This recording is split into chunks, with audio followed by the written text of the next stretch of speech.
Olá pessoal, tudo bem? Neste vídeo eu vou falar sobre vários assuntos e dentre eles eu vou falar sobre os pitacos da Janja, né? A Janja vem dando pitacos aí na política, parece que ela está querendo se promover. Vou falar também sobre o Haddad, né? O Tachad, que estava nervosinho ali ao conversar com os jornalistas. Tem umas respostas ali que se fosse o Paulo Guedes, eu tenho certeza que a repercussão seria de outra forma bem diferente por parte da imprensa. Falar também sobre o desemprego, que segundo o IBGE tem caído aí, diz que está o menor índice desde 2015. Só foi colocar ali o Márcio Pockmann no IBGE, parece que os números estão ficando bonitos para o governo, né? Vou falar também sobre as imagens lá da Itália, que parece que a agressão que o Alexandre de Moraes e seu filhinho sofreram lá não foi bem aquilo ali. Vou falar sobre a doação do MST para os palestinos. Agora o MST está salvando a Palestina, né? Pelo menos no que tange a alimentos, eles estão salvando, ninguém mais vai passar fome lá graças ao MST, não é isso? E, por último, vou falar sobre o caso que está bombando aí nas redes sociais, que é a lacração do ex-presidiário em cima do Neymar.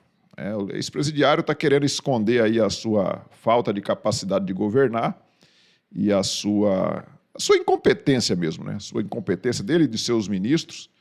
E aí ele cria uma cortininha de fumaça para poder chamar a atenção da mídia e chamar a atenção das pessoas e pelo menos ali para os esquerdistas não ficar muito atentos às notícias negativas do seu desgoverno. Vou começar mostrando para vocês aqui, a Fernanda Salles, ela traz essa notícia aqui urgente. Lula decide que o imunizante contra o Xing Ling será obrigatório para crianças. A substância passa a integrar o Programa Nacional de Imunizações. A medida foi anunciada em coletiva do Ministério da Saúde nesta terça-feira. Então agora, você que vai ter filho, se prepare para mais um imunizante aí que vai ser obrigatório. O imunizante sobre aquele vírus Xing Ling lá, que ninguém fala mais sobre isso, né? Interessante como ninguém mais fala. Depois do dia 1º de janeiro, depois da posse do ex-presidiário, não se vê mais contagem do número de pessoas que perderam as vidas, né? Antes dos jogos de futebol, contavam ali tantas milhares de pessoas perderam suas vidas e tal. Fazer um minuto de silêncio, não tem mais minuto de silêncio. E então, se acabou o vírus Xing Ling, por que aí que está sendo obrigatório agora a vacina em criança, imunizante em crianças, né? Ou uma coisa ou outra, ou acabou ou não acabou. E pelo jeito não acabou, mas a imprensa não fala mais sobre isso, né? A imprensa não fala mais sobre isso porque agora é o amor que está no poder e não é mais o ódio, não é isso? A dona Janja, a primeira cuidadora, ela vem aparecendo aí na grande mídia como uma pessoa de muita relevância na política, né? Eu não sei se eles estão preparando ela para lançar para algum cargo, mas parece que é mais ou menos esse o objetivo.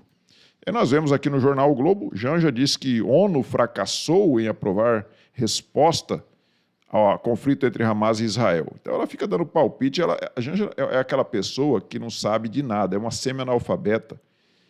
É a tal do analfabeto funcional.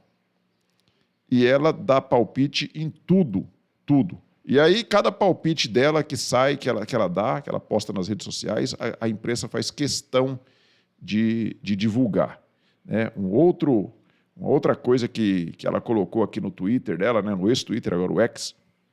Chego em casa e tem 2 passageiras esperando. Bora dar um rolê, mamãe. Aí ela vai levar as 2 cadelas dela para passear num carrinho de golfe. Ela não vai fazer caminhada igual você pega o seu cachorrinho ali na coleira e vai fazer caminhada com ele, não. A Janja é diferente. Ela é sofisticada, né? Ela é sofisticada. Então ela vai passear com as cachorras num carrinho de golfe. Ela não é uma simples mulher, ela é uma madame, né? Ela é a primeira cuidadora da Silva. O Brasil 247 traz também a dona Janja. Diz que o Le Monde, que é um jornal francês, destaca papel de Janja no governo, uma das figuras políticas mais influentes do Brasil. Será mesmo que uma eleição entre Janja e Michele Bolsonaro, quem que você acha que teria mais influência aqui no Brasil? Quem será que sairia na frente? Uma eleição entre a ex-primeira-dama, que a imprensa nunca deu esse destaque todo, e essa primeira cuidadora, que a imprensa fica enchendo a bola dela o tempo todo, quem será que teria mais votos, né? Ontem nós vimos o Haddad fazendo uma coletiva de imprensa, e nessa coletiva de imprensa ele se apresentou bem nervosinho. E ele falou umas coisas ali para uns jornalistas que, se fosse o Paulo Guedes que tivesse falado, meu Deus do céu, a imprensa estaria em polvorosa, cairia de pau em cima do Paulo Guedes. Mas como foi o Haddad, aquele um que já tocou violão lá na Globo News, né? O cara, o amor, né? O amor é lindo, né? E aí a imprensa divulga assim, né? Que a Folha de São Paulo, querida, vai fazer o seu trabalho. Foi o que o Haddad falou para a jornalista. Veja respostas de Haddad em entrevista sobre meta. O ministro se irritou com perguntas sobre déficit e abandonou conversa com jornalistas. O cara abandonou a coletiva de imprensa que ele convocou. Ele convocou a coletiva de imprensa quando os jornalistas começaram a fazer perguntas que ele imaginava que os amiguinhos não fossem fazer tanta. Ele abandonou a coletiva de imprensa. Vamos ver aqui um pedacinho do que... Deixa eu ver se eu consigo colocar para vocês aqui um pedacinho do que o Haddad falou ali. Olha, é público o nome da empresa. Ué, é só você ir no judiciário que você vai ver lá. Querida, faz o teu trabalho, é público, não é dado. Querida, faz o teu trabalho. Imagina o Paulo Guedes falando isso. Sigiloso da Receita Federal. Ministro.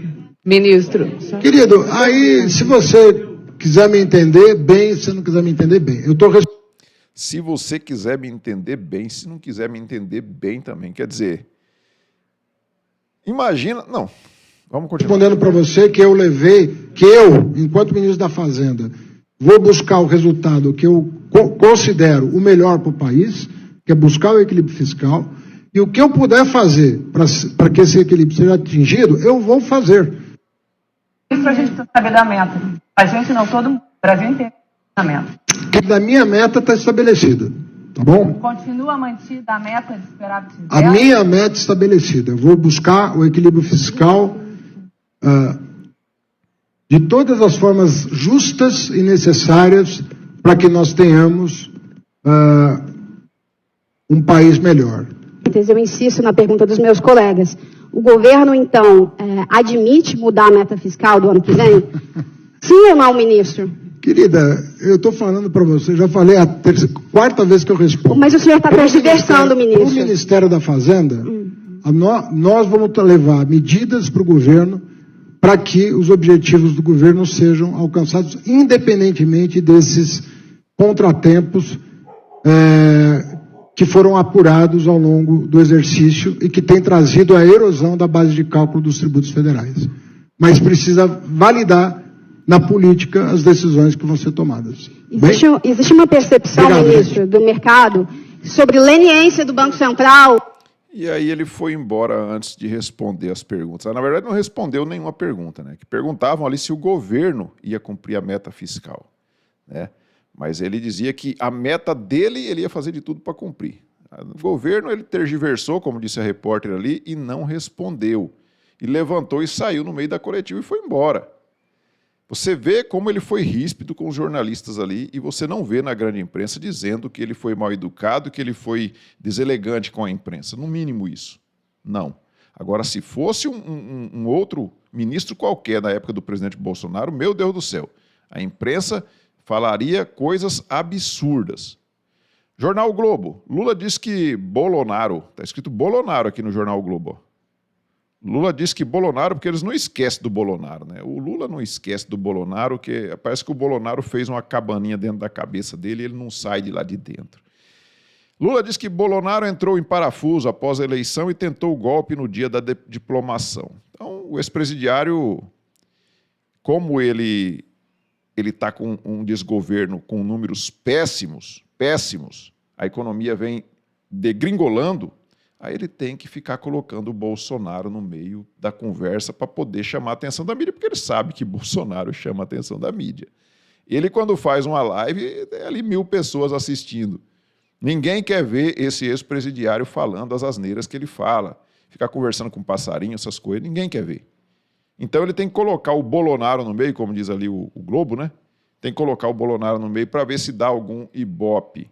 A Miriam Leitão, que é aquela passadora de pano oficial do ex-presidiário, diz aqui que o desemprego cai a 7,7% e número de ocupados é o maior desde pelo menos 2012.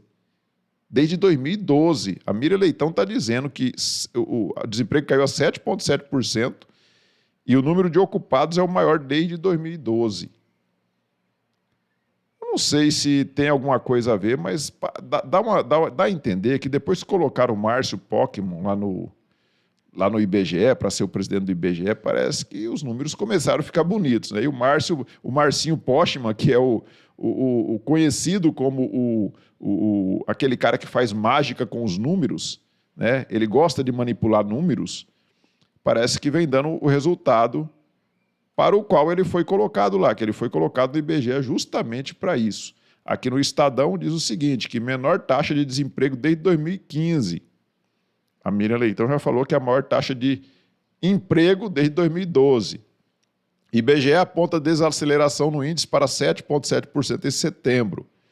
Então, o IBGE, como eu falei, comandado pelo Márcio Postman, é isso aí. De agora para frente vai ser... Você está vendo a realidade nas ruas, você está vendo empresas fechando, você está vendo o desemprego aumentando, você está vendo o preço das coisas subindo, mas não tem inflação, não tem desemprego, está tudo muito bonitinho. Está tudo muito bonitinho porque o Márcio Postman está lá para manipular os números. Vamos falar agora sobre as imagens lá da Itália, né?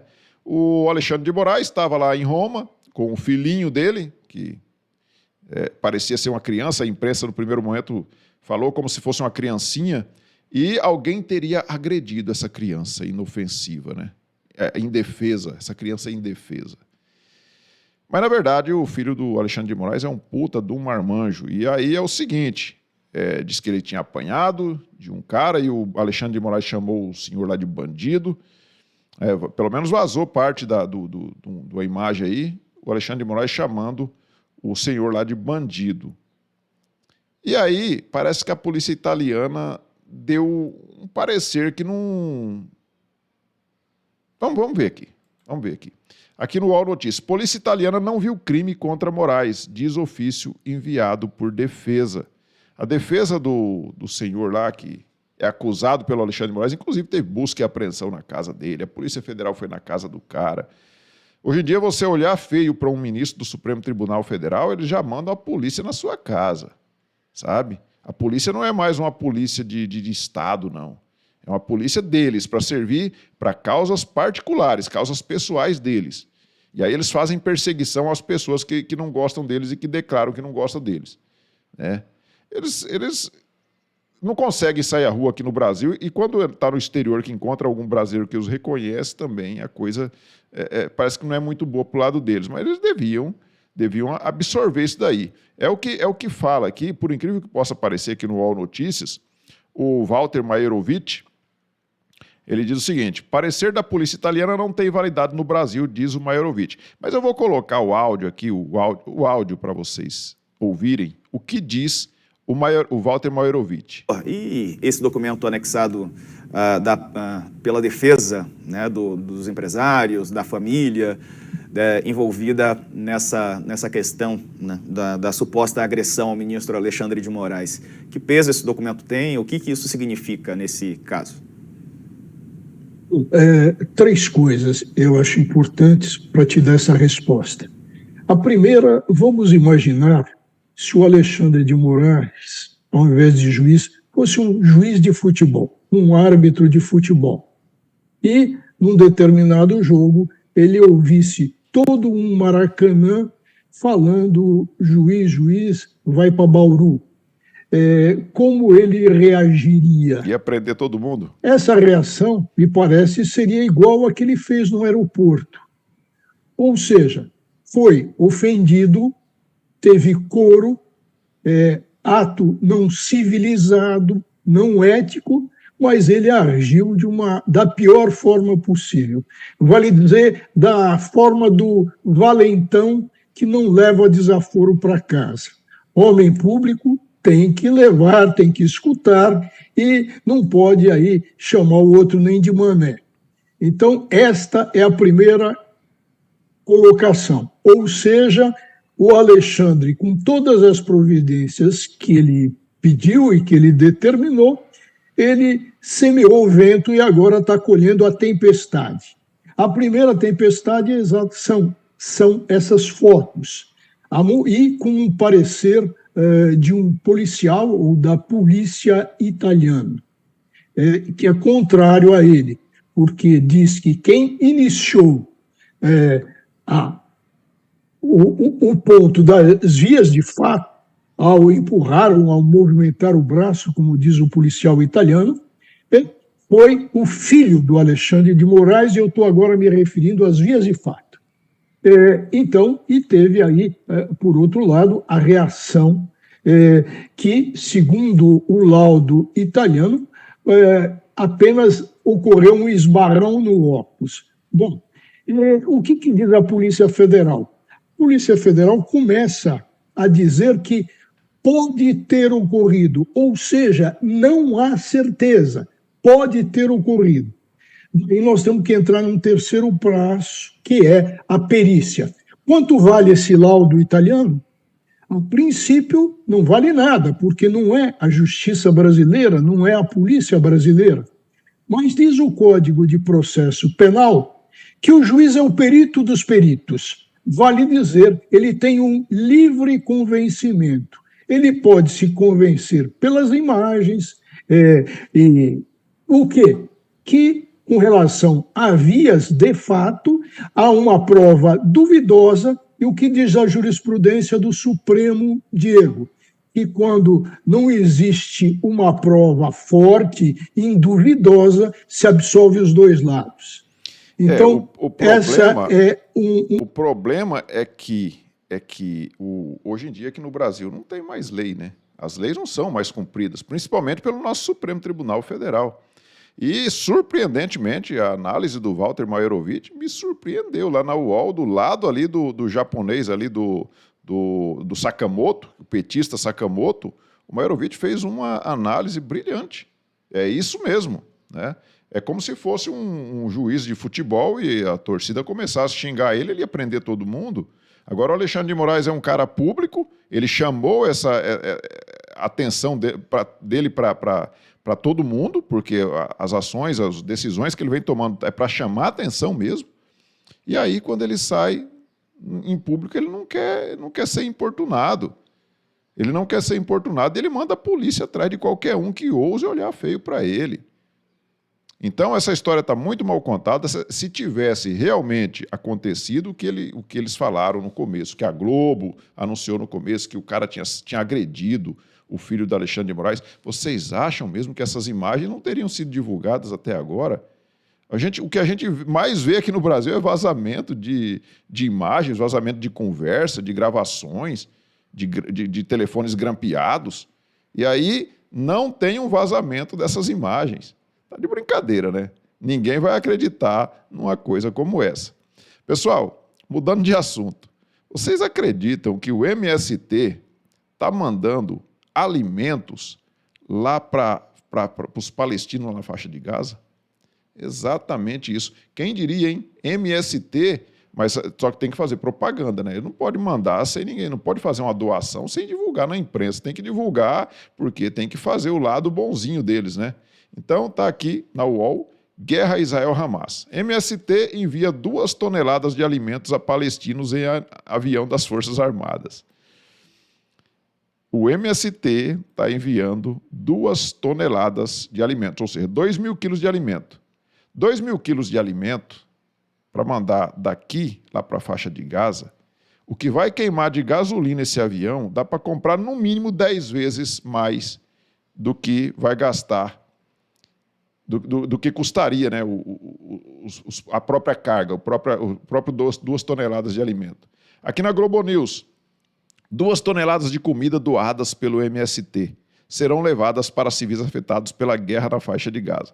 O avião da FAB decola nesta segunda-feira, dia 30, às 18 horas, rumo ao Egito. Então, ontem, decolou o avião e levou, então, as 2 toneladas de alimentos lá para a faixa de Gaza, e agora acabou o problema da fome lá na faixa de Gaza, né? Porque o MST está salvando a pátria com 2.000 quilos de... Quer dizer, Não é bem 2.000 quilos, não, porque a própria Globo News veio aqui depois, pousou no Egito no final da manhã dessa terça-feira, dia 31, horário de Brasília, a segunda carga humanitária, com 1,5 toneladas de mantimentos. A doação foi organizada pelo MST. Então, teve... ontem era 2 toneladas e hoje chegou lá no Egito, né, pousou lá no Egito com 1,5 toneladas. Eu não sei se sumiu 500 quilos de alimento no caminho ou se realmente eles mandaram 1.500 quilos. E aí, ou seja, muito mais caro o transporte do que a carga. Mas, enfim, o MST fez a propagandinha dele, né?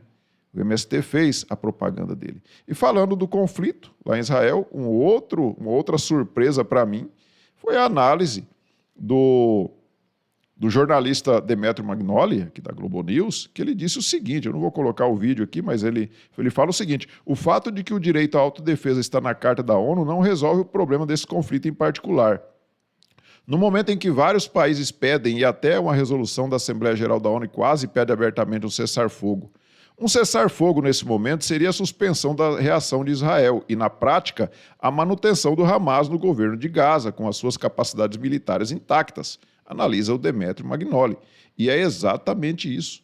Israel não pode nem pensar agora no cessar-fogo. Se fizer o cessar-fogo agora, o Hamas vai continuar forte e pode novamente fazer novos ataques aí, pode ser ataques piores do que eles já fizeram aí, porque eles estão agora com a faca nos dentes, porque Israel destruiu grande parte do poderio bélico deles, né? E também vidas de alguns líderes dele lá já foram tiradas também pelo exército de Israel. O Brasil 247 disse que a Ana Moser foi nomeada conselheira do SESC após deixar o Ministério do Esporte. A Ana Moser tinha sido chutada lá do Ministério do Esporte para dar o cargo para um homem branco hétero do Centrão, né? Porque quem era a tchutchuca do Centrão não era o Bolsonaro, não é assim que eles diziam? E agora o Lula é a tchutchuca do Centrão, demitiu a ministra Ana Moser, já demitiu também a Daniela do Vaguinho, né? A miliciana Daniela do Vaguinho para colocar um homem lá um ministro do Centrão.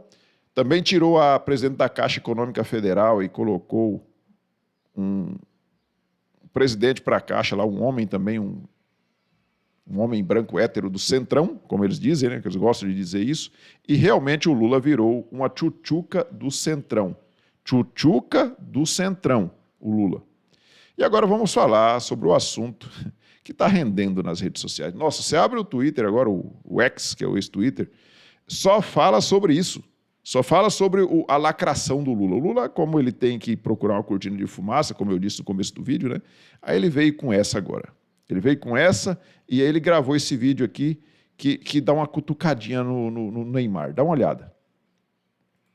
Não é possível que o Messi não sirva de exemplo a outros jogadores brasileiros. Quer dizer, um cara com 36 anos de idade, o cara foi campeão do mundo, ganhou o ano passado e ganhou esse ano outra vez jogando nos Estados Unidos a bola de ouro. Ou seja, o Messi deveria ser inspiração para essa molecada que aparece na televisão, que a gente pensa que vai ser craque, daqui a pouco desaparece. Daqui a pouco desaparece porque talvez a vaidade, talvez não tenha estrutura, sabe, psicológica para crescer. Sabe? Então aparece a meninada pintada de ouro, daqui a pouco desaparece. Aí aparece um menino de 17 anos, daqui a pouco ele está vendido. Ou seja, a gente não consegue mais criar. Há quantos anos que o Brasil não tem um ídolo de verdade? Há quantos anos? Não é possível que o Messi... Ou seja, né? Quem é esse cachaceiro corrupto para vir falar alguma coisa sobre o Neymar, né, cara? Quem é esse cachaceiro corrupto? O cara não se enxerga, né? Ele não se enxerga. Ele quer falar, o Neymar, pode criticar, eu não gosto muito do futebol do Neymar, acho até que ele deveria jogar muito mais do que ele joga, eu acho que ele deveria jogar mais, ele tem potencial para mais do que isso, mas infelizmente também o Neymar pegou uma época, uma geração onde praticamente só ele é craque, os demais jogadores da seleção brasileira são abaixo da média, convenhamos, né? E ele então teve esse azar aí de cair nessa geração aí que a gente sabe que uma andorinha só não faz verão. Então, o Neymar realmente com a seleção brasileira, mas mesmo assim ele ganhou a Olimpíada, né? Então, falar que o Neymar não é ídolo aqui no Brasil, o Neymar é ídolo da criançada, sim. Eu estive na Baixada Santista há uns 2 anos atrás e passei em frente lá do Instituto Neymar, é uma coisa gigantesca, uma estrutura sensacional. E aquilo ali é mantido pelo Neymar, sabe? Então ele faz muito mais do que esse cachaceiro já fez pelo Brasil, porque esse cachaceiro só sabe roubar e mentir, é o que mais ele faz, né? E aí vem falar aqui, porque o Neymar não votou nele, ele sabe disso, né? Que se o Neymar tivesse votado nele, nossa, o Neymar seria o maior craque do mundo, seria melhor do que o Pelé. Mas como ele não votou, aí ele tem que elogiar um argentino, né? Ele tem que elogiar um argentino e colocar o Neymar para baixo, tentar colocar o Neymar. O Neymar tá cagando e andando para a opinião desse cachaceiro aqui, tenho certeza disso. Tá cagando e andando. E a Globo News ainda vem dar moral para esse cara, né? Futebol não é uma ilha, mas não está isolado da sociedade. Lula foi muito inteligente e usou um episódio popular, dá uma indireta. E isso vale para os nossos atletas, diz Andréa Sadi após Messi ganhar elogio do presidente brasileiro. Como eu disse, o Neymar tá cagando e andando para a opinião desse traste. E aí, quem resolve de vez essa celeuma toda é o Joaquim Teixeira. O Joaquim Teixeira, ele diz o seguinte: tem que resolver isso logo. Sugiro botar Lula e Neymar no meio do povo. Vamos ver quem o Brasil abraça e quem enche de porrada. E pronto, e tá resolvida a situação. Não precisa discutir mais. Então, pessoal, peço a vocês que observem se já estão inscritos aqui no canal. Se não tiver, clique aí no botão inscrever, se inscreva, deixe seu like, faça seus comentários, compartilhe com as demais pessoas. Nós nos vemos numa próxima oportunidade. Fiquem todos com Deus. Tchau.